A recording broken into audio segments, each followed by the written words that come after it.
ஃப்ரெண்ட்வுட்ஸ் நேயர்களுக்கு வணக்கம். இன்னைக்கு 2 கட்சிகள் தங்களுடைய நிர்வாகிகளை சந்திச்சிருக்கிறாங்க, கூட்டங்களை கூட்டியிருக்கிறாங்க. அதிமுக மாவட்ட செயலாளர்களுடனான அந்த ஆலோசனை கூட்டம், தமிழக வெற்றி கழகம் சிறப்பு பொதுக்குழு கூட்டம். இந்த 2 கூட்டங்களையும் ஒப்பிட்டு பார்க்கும் பொழுது 2 பேரும் ஒரே ஸ்டாண்ட்ல தான் இந்த கூட்டத்தை நடத்தி இருக்கிறாங்க அப்படின்றத புரிஞ்சுக்க முடியுது. இந்த பக்கம் தமிழக வெற்றி கழகத்தை நீங்க எடுத்துக்கிட்டீங்கன்னா, அவங்க அவங்க மேல கரூருக்கு எங்களுக்கு சம்பந்தம் இல்ல அப்படின்ற விஷயத்திலேயே என்ன பண்றாங்க, பேசிட்டே இருக்காங்க. முழுக்க முழுக்க திமுக தான் தப்பு அப்படின்ற ரேஞ்சில தேவையில்லாத வார்த்தைகள் எல்லாம் சொல்லி, அதுவும் ஆதவர்ஜனாலாம் ஒரு படி மேல போயிட்டு முதல்வரை, முன்னாள் அமைச்சர்களை, இன்னாள் அமைச்சர்களை எல்லாரையும் ஒருமையில பேசுற மாதிரி பேசுறாரு. ஏகப்பட்ட வசைப்பாடுகள் அது எல்லாத்தையும் ரெக்கார்டிங்ல இருக்குது. இது நாகரிகமான அரசியல தமிழக வெற்றி கழகத்தில் இருக்கிற மூத்த நிர்வாகிகள் எடுக்கிறாங்க. அதுவும் ஆதவர்ஜனாவுக்கு அரசியல் நாலேஜ் என்ன அப்படின்றது நமக்கு தெரியாது. ஆனா அவர் பேசுற விதம் எப்படி எடுத்துக்கொள்ளணும், அதுவும் விஜய் அவர்கள் ரசிக்கிறாரு அப்படின்றது தான் இங்க பார்க்க வேண்டியதா விஷயமா இருக்கு. என்னதான் கட்சிகள் எதிரி கட்சிகளா இருந்தாலும், எதிரெதிரி திசையில இருந்தாலும், அந்த பதவிக்கு அப்படின்ற ஒரு கண்ணியம் இருக்குல்ல, ஒரு மேடை நாகரிகம் இருக்குல்ல, இத தமிழக வெற்றி கழகம் யாருமே கடைபிடிக்கல அப்படின்றதா. தலைமை சரியிருந்தாதானே கீழே கிளைகள் சரியா இருக்கும். தலைவரே அப்படி இருக்கும் பொழுது அவர் வழியில வந்த இவங்க எல்லாம் எப்படி இருப்பாங்க, அவங்களுக்கு நம்ம அதெல்லாம் சொல்லி காட்டணுமா அப்படின்ற ஒரு கேள்வியில தான் கேட்க வேண்டிய விஷயமா இருக்கு. ஆனா தமிழக வெற்றி கழகம் நிறைய தீர்மானங்களை நிறைவேற்றினாங்க. அதுல முக்கியமான தீர்மானங்கள் நம்ம இங்க எடுத்து பேச போறோம். ஏன்னா அதிமுகவும் தாவேகாவுக்கும் ஒப்பிடுறதுக்காக நான் சொல்றேன். அது மாத்திரம் இல்லாம இந்த பக்கம் அதிமுகவும் கூட்டத்தை கூட்டினாங்க. கூட்டி என்ன பண்ணாங்க, நீங்க கூட்டணி பத்தில நீங்க கவலைப்படாதீங்க, அது நான் பாத்துக்கிறேன், பூத் லெவல்ல இறங்கி நீங்க மட்டும் அந்த வேலையை செய்யுங்க, மத்ததெல்லாம் நான் பாத்துக்கிறேன் அப்படின்ற துணியில தான் அவர் பேசினார். கூட சொல்ல போனா எடப்பாடி பழனிசாமி நான் மட்டும்தான் சர்வாதிகாரி, கூட்டணியை பத்தி நீங்க யாருமே என்ன பண்ணக்கூடாது, கருத்து சொல்லக்கூடாது, எனக்கு ஆலோசனை சொல்லக்கூடாது, நான் என்ன நிர்ணயிக்கிறனோ அதுதான் கூட்டணி, இன்னார்தான் கூட்டணி அப்படின்னு சொன்னா நீங்க அவங்களுக்கு எல்லாம் வேலை செஞ்சுதான் ஆகணும் அப்படின்ற துணியில தான் அவரு ஆலோசனை மீட்டிங்ல பேசுனதாகவும் தகவல் வருது. சோ இங்க 2 பேரும் ஒப்பிட்டு பார்க்கும் பொழுது முழுக்க முழுக்க 2026 சட்டமன்ற தேர்தலுக்கு தங்களை தயார்படுத்திக் கொள்ளணும், நிர்வாகிகளை தயார்படுத்தணும் அப்படின்ற துணியில தான் 2 பேரும் என்ன பண்ணிருக்காங்க, கூட்டத்தை கூட்டி இருக்கிறாங்க அப்படின்ற கண்ணோட்டத்துல நம்ம எடுத்துக்க வேண்டிய விஷயமா இருக்கு. ஆனா இங்க தமிழக வெற்றி கழகம் சிறப்பு பொதுக்குழு கூட்டத்துல அதிமுகவுக்கு ஒரு பெரிய ஆப்பு வச்சிருக்கிறாங்க. என்ன அப்படின்னா, தமிழக வெற்றி கழக தலைமையில தான் கூட்டணி, இதுல எந்த பிசுறும் இல்லை. ஏற்கனவே ஒரு பொதுக்குழு கூட்டத்துல சொல்லிட்டோம், திரும்பவும் அதை வலியுறுத்துறோம். விஜய் தான் முதலமைச்சர், எங்க தலைமையில தான் அணி அப்படின்ற ரேஞ்சுக்கு அவங்க ரொம்ப உறுதுணையா இருந்துட்டாங்க. ஏன் விஜய் இப்ப இதை பேசணும் அப்படின்ற ஒரு கேள்வி இருக்குல்ல. அதிமுக கூட தமிழக வெற்றி கழக கூட்டணிக்கு வருது, பிள்ளையார் சுழி போட்டாங்க, இந்த சுழி போட்டாங்க, அப்படி பேச்சுவார்த்தை நடத்திட்டு இருக்காங்க, இப்படி பேச்சுவார்த்தை நடத்திட்டு இருக்காங்க, நிறைய விஷயங்களை கிளப்பி விட்டாங்க. இதுல அதிமுகவோட முன்னாள் அமைச்சர்கள் எல்லாம் பண்ணாங்க, விஜய்க்கு அழைப்பு கொடுத்தாங்க, வாங்கண்ணே நீங்க வந்தீங்கன்னா ரொம்ப நல்லா இருக்கும். அதுல ராஜேந்திர பாலாஜினா விஜய் வந்தா 220, வரலன்னா 180 அந்த ரேஞ்சுகளை பேச ஆரம்பிச்சிட்டாரு. ஒரு படி மேல போய் ஆர்பி உதயகுமார் மிரட்ட ஆரம்பிச்சிட்டாரு, இங்க பாருங்க விஜய், நீங்க இந்த பக்கம் கூட்டணிக்கு வந்தா 2026 உங்க கட்சி இருக்கும், இல்லையா திமுக ஆட்சி வந்ததுன்னா உங்க கட்சி அவ்வளவுதான், ஆண்டவனாலே காப்பாற்ற முடியாது அப்படின்ற ரேஞ்சுக்கெல்லாம் குரல் கொடுத்து பார்த்தாங்க. அது மாத்திரமா, எடப்பாடி பழனிசாமி எந்த அளவுக்கு, ஆனா உண்மையிலேயே எடப்பாடி பழனிசாமி தன்னுடைய ஸ்தானத்தை விட்டு இறங்கி என்ன பண்ண போல விஜய் கிட்ட கேட்டா போல, கூட்டணிக்கு வாங்கனே. ஏன்னா அவருடைய பேச்சுகள் அப்படி இருந்தது. அதிமுக இருக்கிற ஒவ்வொரு சீனியர்களும் என்ன பண்ணாங்க, விஜய்க்கு துண்டு போட்டுட்டே இருந்தாங்க. ஆனா அந்த மனுஷன் கொஞ்சம் கூட எட்டி கூட பார்க்க விரும்பவே இல்லை. இன்னைக்கு படார்னு அடிஸ்டா போல, கூட்டணி இல்லவே இல்ல, அப்படி கூட்டணி ஒண்ணு உருவானா அது என் தலைமையில தான் கூட்டணி, நான் தான் முதலமைச்சர், யாரோ ஒருத்தர் முதலமைச்சர் ஆகிறதுக்கு நான் எதுக்குப்பா உச்சத்துல இருந்து இங்க கீழே நான் இறங்கி வேலை செய்யணும், இவ்வளவு அவமானப்படணும், இவ்வளவு இறங்கி வேலை செய்யணும், நான் தான் முதலமைச்சர் வேட்பாளர், என் கட்சி மூலியமா தான் கூட்டணி அப்படின்றத ரொம்ப தெள்ள தெளிவா விஜய் அவர்கள் என்ன பண்ணாரு சொல்லிட்டாரு.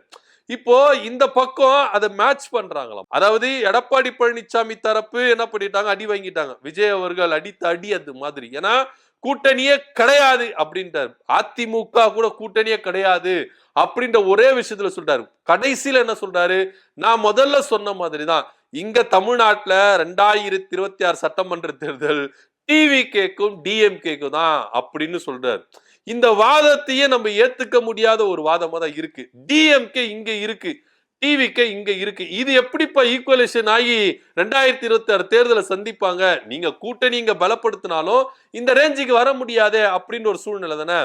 அப்படி நம்ம காட்டிக்கிட்டா நம்ம ஈக்குவல்ல வந்துருவோம் அப்படின்ற ரேஞ்சில தான் தமிழக வெற்றி கழகம் என்ன பண்றாங்க, ஒரு விஷயங்களை புரட்டிக்கிட்டே இருக்கிறாங்க. தமிழக வெற்றி கழகத்துக்கு எதிரி திமுக தான், போட்டி திமுக தான், இப்படியே பேசிட்டே வந்தா மக்கள் மத்தியில இது விதைஞ்சிரும். சோ இங்க திமுகவுக்கும் டிவிக்கு தான் போட்டி அப்படின்ற ஒரு மனநிலைமைக்கு மக்கள் வந்துருவாங்க அப்படின்னு தான் விஜய் அவர்கள் தரப்புல இருந்து இதையே சொல்லிக்கிட்டே இருக்காங்க. ஆனா இது ஈக்குவலேஷன் ஆகுமா? இல்ல. தமிழ்நாட்டுல நீங்க எடுத்துட்டீங்கன்னா திமுக அதிமுக இந்த இரண்டு பெருங்கட்சிகளுக்கு தான் இங்க போட்டியா இருக்கு. இன்னைக்கு பேசிக்கலாம், நேத்து கட்சி ஆரம்பிச்ச விஜய் அவர்கள் பேசிக்கலாம், திமுக எங்களுக்கு போட்டி அப்படின்னு பேசிக்கலாம். ஆனா அவங்க உங்களை மனுஷனா கூட மதிக்கலையே, இங்க உங்களை போட்டியாளர் கூட மதிக்கலையப்பா. அதானப்பா இங்க பெரிய பிரச்சனை. ஆனா இருந்தாலும் பரவாயில்ல, நீங்க சொல்லிக்கங்க. ஏன்னா உங்க கட்சி, உங்க பொதுக்குழு கூட்டம், நீங்க என்ன வேணா பேசிக்கலாம். ஆனா அதுக்கும் பேசுறதுக்கு ஒரு எல்லை இருக்கு. பரவாயில்ல, பேசிக்கிட்டோம். ஏன்னா என்ன பண்றது, இங்க பேசிக்கினாதான் உண்டு. பொது மேடையில வந்து பேச முடியுமா? பொதுமக்கள் மத்தியில் வந்து பேச முடியுமா?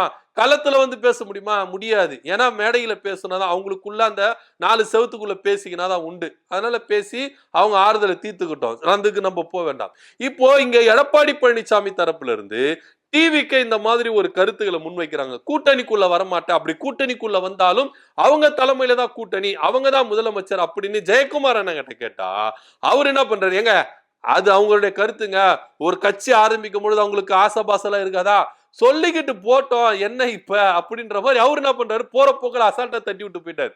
இதுதான் இப்ப விஜய் அவர்கள் பேச்சு பெருசா ஃபயர் ஆயிருக்கா அப்படின்னா ஆகல. யாருமே அதை வந்து எடுத்துக்கவே இல்லை. அட போப்பா, போற போக்குல அவர் பேசிட்டு போவார். அவங்க கட்சி ஆரம்பிச்சிருக்காங்க, அவங்களுக்குன்னு ஒரு விஷயம் தெரியுதா, சொல்லிக்கிட்டு மக்கள் தேர்ந்தெடுப்பாங்க, அப்ப பாத்துக்கலாம் யார் முதலமைச்சர்னு சொல்லிக்கலாங்க. யார் வேணா சொல்லி, நீங்க கூட சொல்லிக்கலாம், கட்சி ஆரம்பிச்சா நீங்க கூட சொல்லிக்கலாம், என் தலைமையில தான் கூட்டணி, நான் தான் முதலமைச்சர் வேட்பாளர்னு. கட்சின்னு ஒண்ணு ஆரம்பிச்சிருக்காங்க, அப்ப அவங்க சிறப்பு பொதுக்குழு கூட்டத்துல அவங்க சொல்லிக்காம வேற யாரு சொல்லிக்க முடியும்?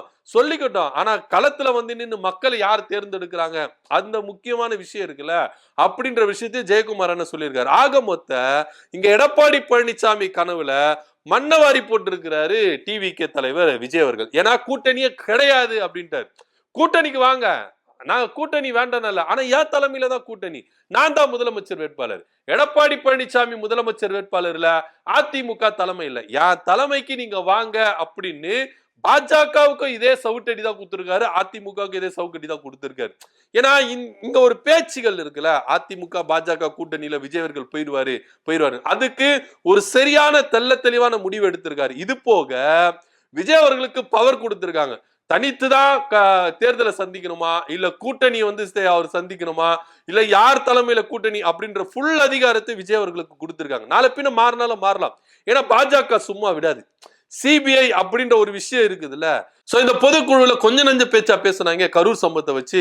எல்லா தப்பு A to Z எல்லா தப்பு திமுக தான், எங்க மேல தப்பே இல்ல, நாங்க ஒருத்தர் கூட சின்ன தப்பு பண்ணல, எங்க மேல கரையே இல்ல, நாங்கெல்லாம் பாருங்க எவ்வளவு சுத்தமா இருக்கிறோம் அப்படின்னு எல்லாருமே, ஆதவர்ஜனா, விஜய், புஷியானது, நிர்மல்குமார், அருண்ராஜ் எல்லாருமே என்ன பண்றாங்க, பேசியிருக்காங்க. சிபிஐன்னு ஒண்ணு விசாரிக்குதுல, நீதினு ஒண்ணு இருக்குதுல, இவங்க உச்ச நீதிமன்றத்தை போய் நாடினாங்க, உச்ச நீதிமன்றம் எல்லாமே வெளியே வரும். அப்ப இந்த பேச்சுகள்லாம் எடுத்து அப்படி என்ன பதிலடி கொடுக்க போறாங்க அப்படின்றதெல்லாம் நம்ம பொறுத்து இருந்தா பார்க்க போறோம். அதாவது எதுக்குமே ஒரு எண்டு இன்னும் வரல, இது நிரந்தர தீர்வும் கிடையாது. சிபிஐக்கு வழக்கம் மாத்தி இருக்கிறாங்க, அவ்வளவுதான். இது இடைக்கால தீர்ப்பு தான். இதுல இன்னும் ஆராய்ச்சி தீர்ப்புகள் மாறலாம், மாறாமலாம் இருக்காது. உடனே இவங்கதான் ஜெயிச்சுட்ட மாதிரியும் இறுதியான தீர்ப்பு வந்துட்ட மாதிரியும் விஜய் முதற்கொண்டு எல்லாருமே என்ன பண்றாங்க, இஷ்டத்துக்கு பேசிக்கிட்டு இருக்காங்க. பேசட்டும், ஏன்னா அவங்களுடைய பொதுக்கூட்டம், இது கூட பேசலன்னா எப்படி அப்படின்ற ரேஞ்சில தான் நம்ம எடுத்துக்க வேண்டியதா இருக்குது. ஆனா ஒண்ணு, தக்க பதிலடி கொடுத்திருக்கிறாங்க, அதிமுகவுக்கும் பாஜகவுக்கும் தக்க பதிலடி கொடுத்திருக்கிறாங்க கூட்டணி இல்ல அப்படின்னு. ஆனா இத அப்படியே கடந்துட்டு போயிட முடியுமானா முடியாது. ஏன்னா பாஜக இதுக்கப்புறம் என்ன வேலைகள் செய்ய போறாங்க விஜய் கூட்டணியை கொண்டு வர்றதுக்கு அப்படின்னு, இல்ல 2026 சட்டமன்ற தேர்தல் முடிஞ்சிட்ட பிறகு எப்படி கூட்டணிக்குள்ள கொண்டு வருது, எல்லா வேலையும் வச்சிருக்காங்க பாஜக. பிளான் ஏனா அடுத்துக்கு சப்ஸ்டியூட்டா பிளான் பி அதையும் என்ன பண்றாங்க பாஜக செயல்படுத்தி தான் இருக்கிறாங்க. அது போக போக வெளியே வரும் அப்படின்னு தான் எதிர்பார்க்க வேண்டிய விஷயமா இருக்கு. தமிழக வெற்றி கழகமும் அதிமுகவும் 2 பேரும் கூட்டத்தை கூட்டி இருக்கிறாங்க. இதுல தமிழக வெற்றி கழகம் அதிமுகவுக்கு சரியான சவுக்கடி கொடுத்திருக்காங்க. கூட்டணி அப்படின்றது ஒண்ணு அமைஞ்சா அது ஏன் தலைமையில தான் நான் தான் முதலமைச்சர் அப்படின்றத விஜய் அவர்கள் சொல்லியிருக்காரு. இதை பத்தியோட கருத்து என்ன அப்படின்றத கீழே கமெண்ட் பண்ணுங்க. நன்றி, வணக்கம்.